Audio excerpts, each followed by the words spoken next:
This conference will now be recorded. This conference will now be recorded. At the prostatic level, it is a higher fistula.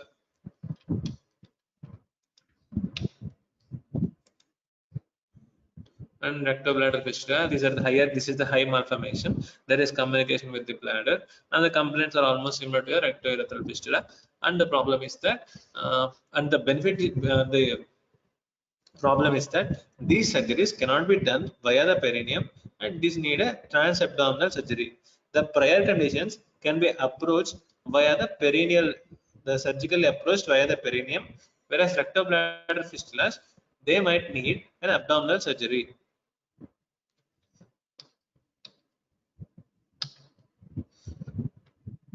And common to all these conditions, there is abnormality in the rectal musculature, in the rectoanal musculature. That is, they can have continence, incontinence, or constipation. And there is this imperforate anus fistula. This usually have a good prognosis. They just need a cutback anoplasty.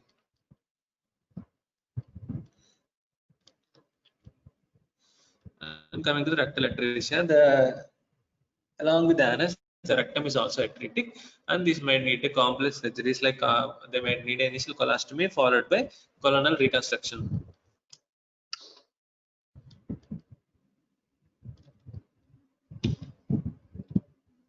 This is what is a rectal atresia. These might need a colonic displacement surgery.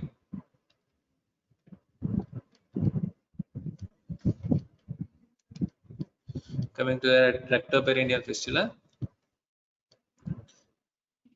this is the better condition in females is that the urethra is shielded from the urethra is shielded from the rectum by virtue of a vagina and urethra in between the structures. That is why the incidence of a rectourethral or a recto bladder neck fistula are less compared to males because of the presence of vagina and uterus between the rectum and urethra.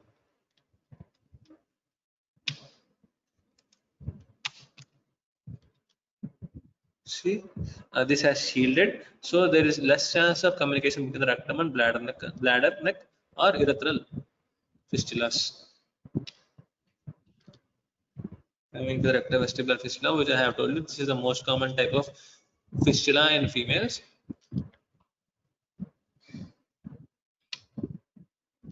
Imperforate anus. This the defect. The defect is similar to the male. That it can be either a skin defect or it is a total absence of anus.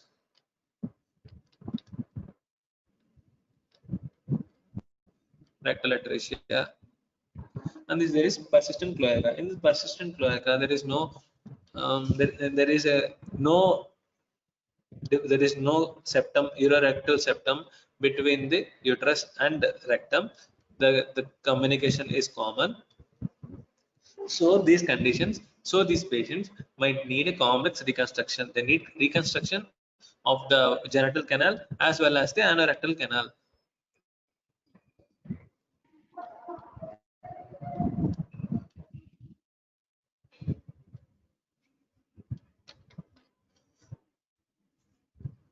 And the length of common channel usually varies between 1 to 7 centimeters. It is called a short when it is less than 3 centimeters and long when it is more than 3 centimeters. Coming to evaluation, these conditions can be identified in the prenatal period by virtue of ultrasound. The most common finding that you might find is the polyhydramnios if this is the case of if this is the case of rectal atresia or anal atresia. If there is a fistula, you might not find any defects. But if it is the case of rectal atresia or anal atresia, you can find what is called as a polyhydramnios. And post birth, if the patient is not passed has not passed feces in the first 24 hours, or if there is any signs of abdominal distension, and if you can't identify a and if you can't identify an opening, or if there is abnormal passage of fecal matter other through an opening other than the anus. So there can be four problems. One, you can't see an opening. 2. Passage through an abnormal channel. 3. Abdominal distension. 4. Not passing at all. And how do you investigate? And how do you investigate? One is physical examination. You need to examine for the perineum. You have to examine the buttocks. You have to examine the spine. Why do you want to inspect the spine? Because this anal atresia is not a single disorder. It might be associated with few other disorders, and all these disorders are together called the vactral defects. VACTREL. VACTREL defects. Vertebral, anorectal, tracheal, choanal atresia, limb, renal, esophageal atresia. I will repeat again. Vertebral anomalies, anorectal anomalies, renal anomalies, radial limb anomalies, esophageal atresia, and choanal atresia. These are the various defects that might be associated with an anorectal atresia. These are together called the vactral defects. Vactral defects. This is what I have told you right now. Vactral defects: vertebral, anal, cardiovascular, tracheoesophageal, renal, and limb anomalies. And together they can be genitourinary defects. And the investigations that you must go through is the you need to get for any obstruction in a surgery, you need to go for an X-ray. Similarly, you need to go for an X-ray.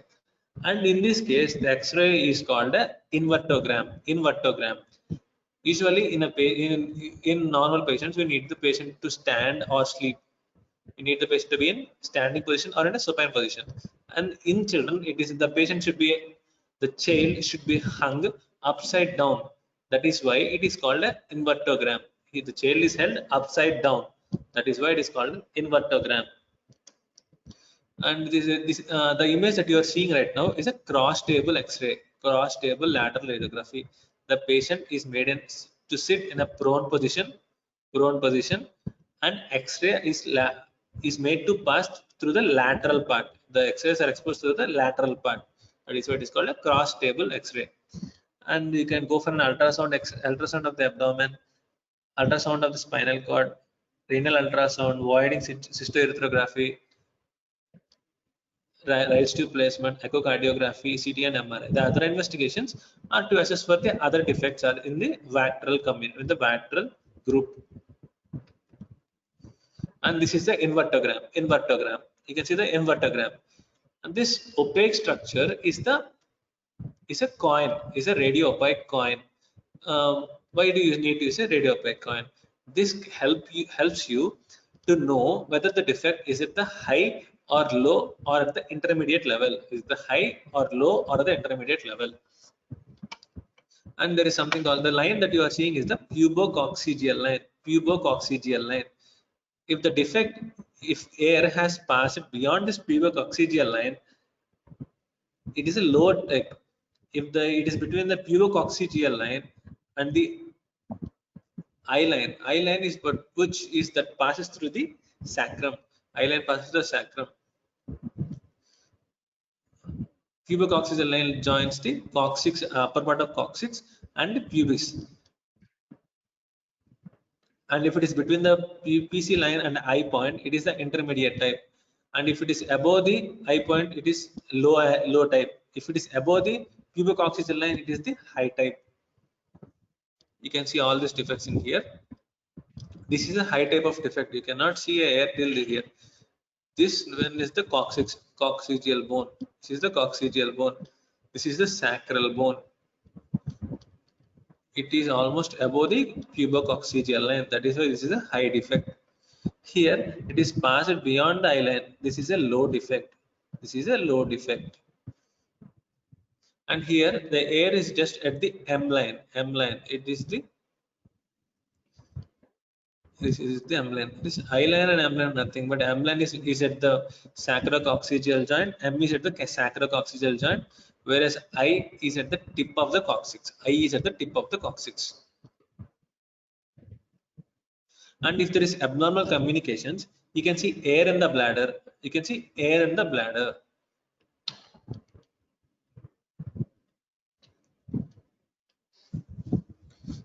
And if and to summarize, and to describe the surgeries. In a newborn male, within 20 to 24 hours, you have to do these investigations, followed by an X-ray.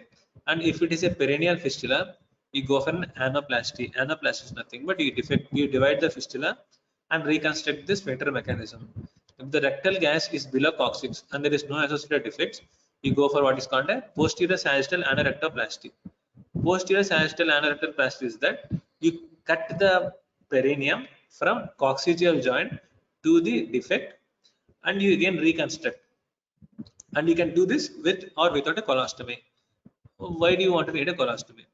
The child may not be able to be fit for surgery immediately. So a temporary colostomy is constructed so that the fecal matter can be diverted. And this can be closed once the patient begins to pass from the newly constructed anus. And if the rectal gas is above the coccyx, or if there is any associated defects, or if there is abnormal sacrum, then initially you need to go for a colostomy and plan the reconstruction for later on. You need to plan the reconstruction from later on. As we have the less time, I am going a bit fast. I'm sorry for that. And in case of females, the investigations is similar, and the various surgeries that we do here are, if there is a single perineal orifice of the cloaca, as there is no outlet for the secretions of uterus and vagina to go out, the patient will have a hydrocolpos. Accumulation of contents within the uterus leads to enlargement, causing the hydrocolpos. So you need to drain it first. Later on, you need to address the colon by a colostomy, and you need to assess for the urinary, and you also need to go for an urinary diversion because all the three contents are opening into a single canal. So in case of a single perineal cloaca, we need to initially go for a colostomy, drain the hydrocolpus, and you also must plan for an urinary diversion. And if it is a perennial fistula, you need to go for anoplasty. And if the defect is and if there is anal stenosis, you can go for what is called a dilations with agar dilators. There are dilators which you can pass and dilate the anal canal. And there is vestibular fistula, similar, and the principles of surgery are similar. You need to go for a with or without colostomy. You can go for a primary repair. And if there is no fistula and rectum is below the coccyx, you go for colostomy or primary repair. And if it is a high rectum, you go for a colostomy. You need not have any difficulty in remembering this. For any surgery, you remember that if it is just a fistula, you divide the fistula and close and repair the sphincters. And if it is a higher defect, you definitely must go for a colostomy.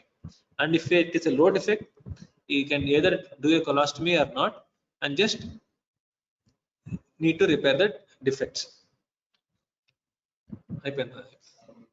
అయిపోయింది 2 నిమిషాలు fast చెప్పేస్తాను.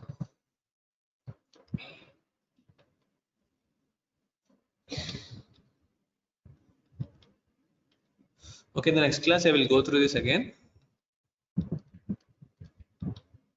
I will recap everything within 5 minutes in the next class. Okay, thank you. Attendance ఇచ్చారు కదా అందరూ?